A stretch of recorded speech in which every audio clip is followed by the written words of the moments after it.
আসসালামু আলাইকুম। প্রিয় শিক্ষার্থী বন্ধুরা, তোমাদের সকলকে আমার চ্যানেলে স্বাগতম জানাচ্ছি। সেই সাথে স্বাগতম জানাচ্ছি আজকের এই গণিত ক্লাসে।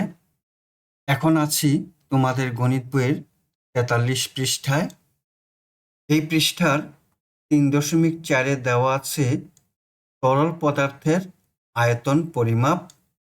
এখন আমরা তরল পদার্থের আয়তন পরিমাপ বিষয়ে বিস্তারিত জানব এবং এই বিষয়ে যে অঙ্কগুলো দেওয়া আছে সেই অঙ্কগুলো সমাধান করব। বন্ধুরা, তোমরা যারা আমার চ্যানেলটি সাবস্ক্রাইব করনি তারা সাবস্ক্রাইব করে আমার চ্যানেলের সাথে থেকো।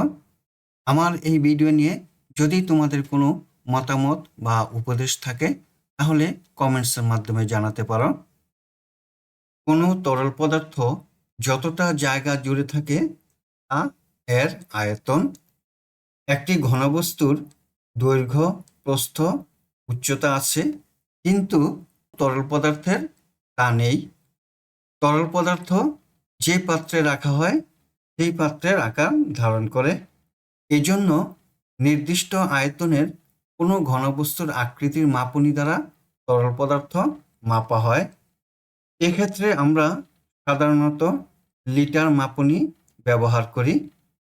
আমরা জানলাম তরল পদার্থ যা দিয়ে মাপা হয় তাকে বলা হয় লিটার মাপনী। এই মাপনীগুলো 4/1, 2/1, 1, 2, 3, 4 ইত্যাদি লিটার বিশিষ্ট অ্যালুমিনিয়াম বা টিন শীট দ্বারা তৈরি এক প্রকারের কোনক আকৃতির পাত্র বা সিলিন্ডার আকৃতির মগ। আবার স্বচ্ছ কাচের তৈরি 25, 50, 100, 200, 300, 500, 1000 মিলিলিটার দাগ কাটা খাড়া পাত্রও ব্যবহার করা হয়। সাধারণত দুধ ও তৈল মাপার ক্ষেত্রে উল্লিখিত পাত্রগুলো ব্যবহার করা হয়। এখানে আমরা দুইটি ছবি দেখতে পাচ্ছি। একটি হলো 1 লিটার মাপনী। এই মাপনীটি অ্যালুমিনিয়াম বা টিন শীট দ্বারা তৈরি এক প্রকারের কোনকাকৃতির পাত্র। দ্বিতীয় ছবিটি হলো 1 লিটার দাগ কাটা একটি মগ। এই মগটি স্বচ্ছ কাচের তৈরি। মগটিতে 100 থেকে 1000 পর্যন্ত দাগ কাটা আছে। প্রতিটি দাগ মিলিলিটার করে। ক্রেতা বিক্রেতার সুবিধার্থে বর্তমানে ভোজ্য তেল বোতলজাত করে বিক্রি হচ্ছে। এক্ষেত্রে 1, 2, 5 ও 8 লিটারের বোতল বেশি ব্যবহৃত হয়। বিভিন্ন প্রকারের পানীয় 250, 500, 1000, 2000 মিলিলিটার বা অন্যান্য আয়তনে বোতলজাত করে বিক্রি করা হয়। এখানে দুইটি বোতলের ছবি দেখা যাচ্ছে। একটি হলো 1 লিটার বোতল, আরেকটি হলো 5 লিটার বোতল। এই বোতলের মাধ্যমে ভোজ্য তেল এবং পানি বিক্রি করা হয়। 1 ঘন সেন্টিমিটারকে সংক্ষেপে ইংরেজিতে সিসি বা কিউবিক সেন্টিমিটার লেখা হয়। 1 ঘন সেন্টিমিটার সমান 1 মিলিলিটার। 1 ঘন ইঞ্চি সমান 16.39 মিলিলিটার প্রায়। তরল পদার্থ পরিমাপের সময় আমাদেরকে এই এককগুলো সবসময় মনে রাখতে হবে। এবার পরবর্তী পৃষ্ঠায় যাই। এখন আছি 44 পৃষ্ঠায়। এখানে আয়তন পরিমাপে মেট্রিক একক দেওয়া আছে। 1000 ঘন সেন্টিমিটার সমান 1 ঘন ডেসিমিটার। 1000 ঘন ডেসিমিটার সমান 1 ঘনমিটার।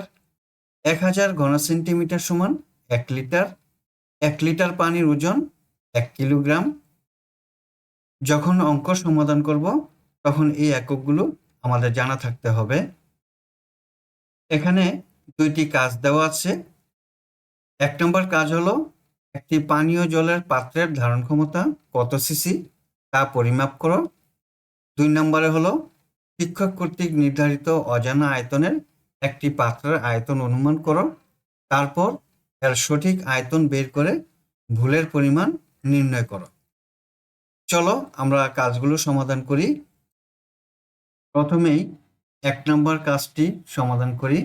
একটি পানীয় জলের পাত্রের ধারণ ক্ষমতা কত সিসি তা পরিমাপ করি। মনে করি একটি পানীয় জলের পাত্রের ধারণ ক্ষমতা 2 লিটার। আমরা জানি 1 লিটার সমান 1000 সিসি। সুতরাং 2 লিটার সমান 1000 গুণন 2 সিসি সমান 2000 সিসি।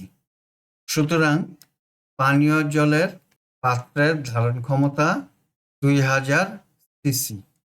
উত্তর 2000 সিসি। এখন 2 নম্বর কাজটি করব। শিক্ষক কর্তৃক নির্ধারিত অজানা আয়তনের একটি পাত্রের আয়তন অনুমান করো। তারপর এর সঠিক আয়তন বের করে ভুলের পরিমাণ নির্ণয় করো। সমাধান করি। ধরি অজানা একটি পাত্রের আয়তন অনুমান 1350 ঘন সেন্টিমিটার। সঠিকভাবে পাত্রটিতে পানি ধরে হলো 1.5 লিটার। আমরা জানি 1 লিটার পানি সমায়তন সমান 1000 ঘন সেন্টিমিটার। সুতরাং 1.5 লিটার পানি সমায়তন সমান 1000 গুণন 0.5 ঘন সেন্টিমিটার। গুণ করলে হয় 1500 ঘন সেন্টিমিটার।